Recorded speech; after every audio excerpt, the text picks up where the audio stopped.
اعوذ باللہ من الشیطان الرجیم بسم اللہ الرحمن الرحیم فاذکرونی اذکرکم واشکروا لی ولا تکفرون. تم مجھے یاد کرو میں تمہیں یاد کروں گا. اس کی تفسیر میں لکھا ہے تم مجھے میری عبادت کے ذریعے یاد کرو میں تمہیں اپنی نعمتوں کے ذریعے یاد کروں گا.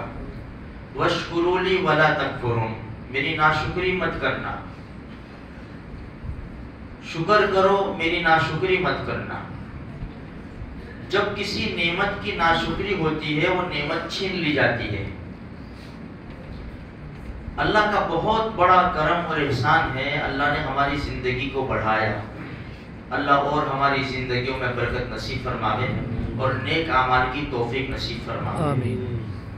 میرے بھائیو، آئندہ کل شب جمعہ بھی ہے، شب برات بھی ہے. دیکھو اللہ پاک موقع دے رہا ہے. ایسی راتوں کے اندر انسان عبادت کر کے اللہ سے رجوع ہو کے اپنے آپ کو پاک صاف کر سکتا ہے. مشہور ہے روایت کہ بنو کلب کی بکریوں کے بالوں کی تعداد میں لوگوں کی مغفرت ہوتی ہے، مگر چند بد نصیب قسم کے لوگ ہیں اللہ ان کی طرف رحمت کی نظر سے دیکھتا بھی نہیں ہے. اگر یہ کچھ بیماریاں ہو ہمارے اندر اس کو دور کرنے کی پوری کوشش کریں. سب سے پہلے تو شرک، اللہ کی ذات و صفات میں شریک ٹھہرانا. دیکھو کرنے دھرنے والی ذات، نفع نقصان کی مالک، بچوں کی پیدائش موت، ہر چیز اللہ ہی کے ہاتھ میں ہے.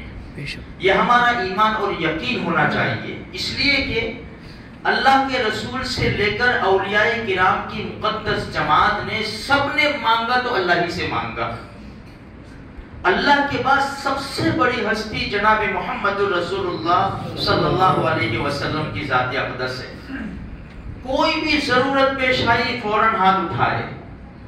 صحابہ کرام کو ایسا سمجھایا اگر تمہاری چپل کا تسمہ بھی ٹوٹ جائے نا تو بھی رب سے مانگا کرو، اس لیے کہ دینے والی ذات اللہ ہی کی ہے. تو میرے بھائیوں، یہ یقین جما لو کہ ہر چیز کا مالک، خالق، روزی کا مالک اللہ ہی ہے بس. اور میں نے اس سے پہلے بھی کہا تھا اللہ سے کہو اے اللہ میں ایسے ایمان لایا جیسے تیرے اوپر ایمان لانے کا حق ہے. یہ اللہ سے کہو، روزانہ کہو، صبح شام اللہ سے کہو. اچھا، دوسرے نمبر کے اوپر ایک بات ہے، ماں باپ کا نافرمان. دیکھو میرے بھائیو، جب ہم آپس میں رہتے ہیں نا ساتھ میں، تو جب بڑے ہو جاتے ہیں، شادی بھی ہو جاتی ہے، بچے ہو جاتے ہیں، تھوڑا سا اونچ نیچ ہو جاتا ہے. ماں باپ کے ساتھ بھی ہوتا ہے ایسا. ہاں دیکھو، یہ رات کے آنے سے پہلے ہم اپنے ماں باپ سے جو کچھ بھی ہو، اور ماں باپ کو بھی چاہیے کہ اپنے اولاد کے اوپر شفقت اور مہربانی کا معاملہ کریں. آپس میں ایک دوسرے کو معاف کرنا سیکھیں. جو کچھ بھی اولاد ہے اور وہ ماں باپ ہے. اولاد کو ماں باپ سے بڑا نہیں بننا چاہیے کہ ماں باپ معافی مانگے اولاد سے. نہیں، آگے چل کے اولاد کو معافی مانگنی چاہیے ماں باپ سے. اگر ماں باپ کا اپنا قصور نہیں ہے پھر بھی ماں باپ سے معافی مانگو. ہم جس طرح سلوک کریں گے اپنے ماں باپ سے، ہماری اولاد کل ایسا ہی سلوک کرنے والی ہے. تو کچھ ناچاکی ہو گئی ہو آگے پیچھے کچھ میرے بھائیوں، تو معاف کرنا سیکھیں، ان کی عزت کرے، احترام کرے. اگر ایسی حالت کے اندر انتقال ہو گیا تو نبی کریم صلی اللہ علیہ وسلم اپنی زندگی میں شب برات میں ایک مرتبہ قبرستان تشریف لے گئے. اس لیے اس کو ضروری نہ سمجھے، چلے جائے کوئی حرج نہیں، کبھی نہ جائے. نہ جانے والے کو ایسا نہ کہے کہ دیکھو یہ قبرستان ضروری نہیں ہے، کبھی کبھی چھوڑ دیا کرو، کبھی کبھی چلے جاؤ، اس نیت سے کہ میرے نبی تشریف لے گئے. تو میرے بھائیوں، لوگ جاتے ہیں اپنے ماں باپ کے قبر کے اوپر چلے جاؤ اور اللہ سے معافی مانگو کہ اللہ بھول ہو گئی میری، میں ان کی جیسی خدمت کرنا چاہیے تھا نہیں کر سکا، میں ان کے اوپر رحم کر. یہ دعا کی برکت سے اللہ کی ذات سے امید ہے اللہ معاف فرما دے گا. دوسرے نمبر کے اوپر ہے کینہ، یہ سب سے خطرناک چیز ہے. یہ بیماری دکھتی نہیں ہے. میرا دوست ہے، میرا بھائی ہے، ساتھ میں کھانے بھی بیٹھیں گے، پھرنے بھی جائیں گے، تالیاں بھی لگائیں گے، لیکن سینے کے اندر جو دل ہے نا، اس میں جو کینہ چھپا ہوا ہے نا، وہ دکھتا نہیں ہے میرے دوست کو. میں کیا چاہوں گا؟ اس کی بربادی، اس کا نقصان. کینہ میں ہوتا کیا ہے؟ یہی ہوتا ہے نا، اس کا کچھ ہو جاوے، اس کا ایسا ہو جاوے، ایسا ہو جاوے، میں ایسا کروں گا، ایسا کروں گا. میرے بھائیوں، یہ عبادت کرتے ہوئے اچھا نہیں لگے گا.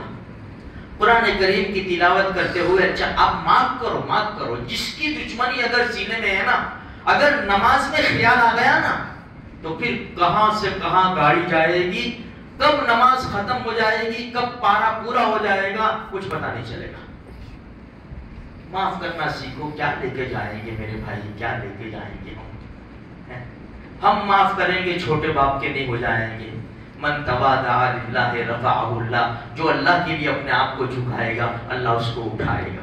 اپنے سینوں کو صاف کرو. اس لیے ہم دعا کریں گے نا، اور دل میں کینہ ہوگا نا، سر سے اوپر نہیں جائے گی دعا کہ کب سے مانگ رہا ہوں، کب سے نہیں. اپنے دل کو صاف کرو. قد افلح من تزکا، کامیاب ہو گیا وہ جس نے اپنے آپ کو سنوار لیا.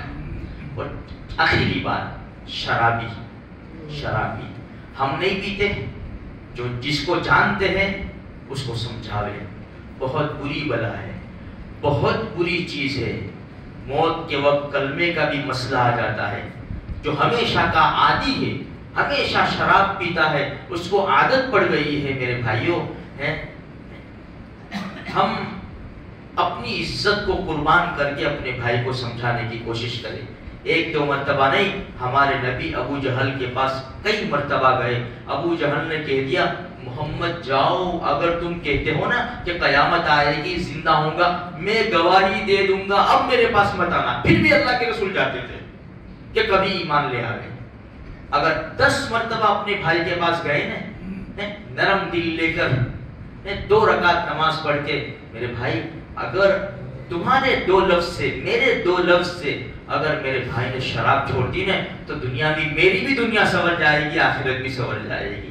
صرف انگلیاں اٹھانا ہمارا کام نہیں ہے، بلکہ ہم اچھی طرح سمجھائیں. اس لیے کہ وہ بڑی رات آنے والی ہے، مبارک رات ہے، اور وہ مہینہ آنے والا ہے، اللہ رحمت کی نظر سے دیکھے گا بھی نہیں. اس لیے میرے بھائیوں، اور بچوں کے اوپر خیال رکھو. 12-15 سال کے، 16 سال کے بچے کہاں کسی جگہ کے اوپر جا کر وہ سگریٹ میں بھر کے وہ کون سے کونے میں پی رہے ہیں. ہم ایسا نہیں کہتا اپنی اولاد کے اوپر شک کرو، بلکہ بالکل ایک دم بھروسہ بھی نہ کرو. اس ماحول کے اندر شک کے دائرے میں رہو. بیٹا کہاں گئے تھے آپ، اتنی دیر سے کیوں آئے، دوست کون ہے، کون سے، تحقیق کرو. اس طرح کچھ کریں گے میرے بھائیوں، ماحول میں سدھار آئے گا. بس اللہ تبارک و تعالیٰ سے دعا ہے کہ کہیں سنی باتوں کے اوپر اللہ مجھے بھی، آپ کو بھی اور سارے مسلمانوں کو عمل کی توفیق عطا فرمائے.